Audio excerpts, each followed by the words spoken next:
secteur dans lequel tu travailles, c'est que je reviens sur ce truc de j'ai plusieurs cultures et je sais exactement, ça c'est très stratégique, hein, mais je sais exactement laquelle je sors à quel moment. Et ça, c'est clair et net. Et ça, c'est un avantage. Complètement. C'est un avantage de savoir s'adapter. C'est un avantage. Même si on pleure un peu, c'est un avantage. Non, mais moi, je rejoins complètement Joël sur la partie de j'ai plusieurs cultures et je sais quand sortir celle qui m'avantage à quel moment. Moi, je dirais que l'avantage pour moi, du moins aujourd'hui, d'être une femme noire, c'est d'avoir su rebondir, d'avoir su m'adapter à des situations. Et de par le background, de par l'histoire que mes parents m'ont contée, ma mère m'a toujours dit écoute, fais comme ça, écoute, fais attention. D'écouter aussi, je pense que le fait qu'on soit plus assidu à l'écoute des parents fait que quand un sage te parle, tu te dis ok, c'est pas un sage, c'est ta mère qui te dit écoute, là fais attention, fais comme ça, là ne précipite pas, là calme-toi. Moi j'ai pris un avantage d'avoir cette culture d'écouter en fait un ancien qui est ma mère, un ancien qui est une personne qui est proche de moi. Et j'en ai pu tirer avantage parce que dans les situations où j'aurais explosé, même si ça n'arrive pas souvent, je me suis calmée. Elle m'a dit, apprends à connaître les gens, apprends à analyser les situations et tu sauras comment mettre tes pions. Et pour moi, c'est le principal avantage aujourd'hui. Quand il y a une situation compliquée, c'est moi qu'on envoie. Parce que Daniel, je dis, c'est pas manipuler, mais je vais contourner le truc. Je vais trouver une solution, comment habiller le truc pour sortir une solution non conflictuelle quand c'est possible. Mais il y a vraiment, que ce soit collaborateur, que ce soit client. Je sens toujours qu'à la fin, quand je dis mais pourquoi j'ai eu telle personne, c'est que finalement, on sentait que c'était toi la personne la mieux adaptée parmi les responsables à gérer cette situation.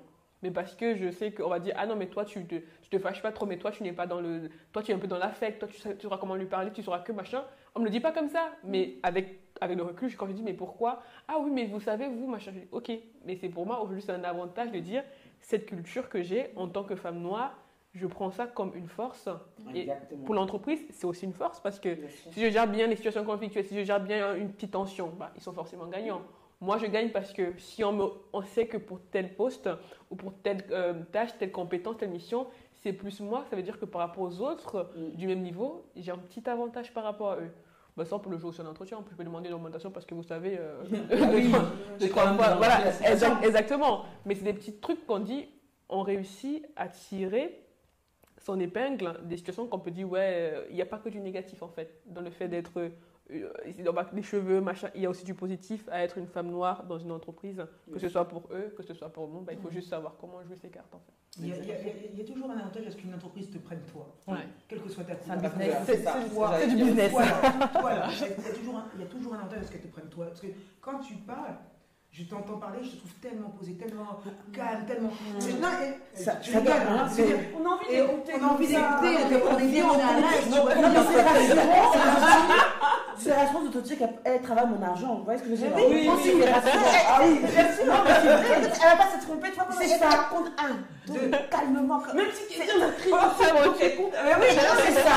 Non, mais il faut appeler là. DNM Conseil. En comptabilité, c'est Daniel. DNM Conseil. Vraiment. Non, mais c'est vrai. Cependant, elle est calme et posée, et moi je le suis pas, et pourtant je pense que toutes les entreprises ont intérêt aussi à m'avoir. Bien sûr. Par rapport à mes qualités, mon énergie que je peux dégager. C'est pour ça que je disais, toute entreprise a besoin de toi, mais toi, ce que tu es toi-même. Personnalité. C'est-à-dire qu'elle a besoin de toi quand tu te connais. Toi, quand tu es en alignement avec toi-même, tout simplement. Non, mais c'est vrai. Ça résonne chez elle quand tu dis. Non, mais je vais dire le mot, il faut que ça sorte. C'est jouissif de ton côté. On en est là. C'est vraiment jouissif. On devrait peut-être faire une émission un jour sur vraiment se connaître, sur connaître soi-même dans des situations précises, parce que c'est tellement un vaste domaine que c'est, voilà, le dire comme ça, c'est les belles par l'envers.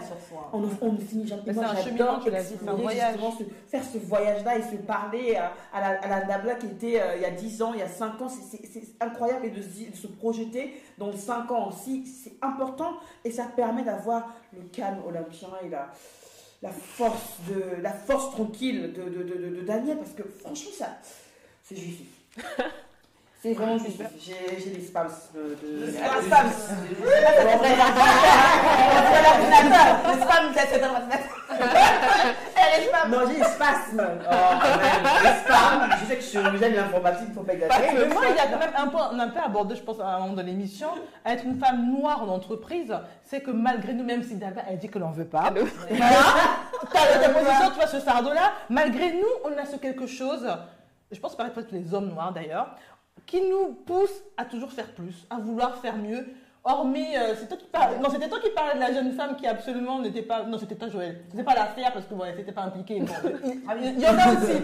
Mais quand même, pour la majorité d'entre nous, moi je vois dans mon entourage, des personnes qui ont des postes, vraiment des bons postes et tout, on a toujours ce souci de faire plus, de faire mieux. La conscience. Voilà, la conscience professionnelle, d'avoir ce côté vraiment carré de l'excellence, de viser l'excellence, parce que cette culture dont nos parents nous disent, tu veux quelque chose, tu bosses. Tu vas, tu montes, sans forcément avoir le côté pour les autres, pour les noirs. Mais effectivement, j'adore d'ailleurs dans la série Scandale, c'est une série préférée, où justement l'actrice principale, son père lui disait, toi tu dois faire 2 fois plus. Ouais, ça gagne 2 fois.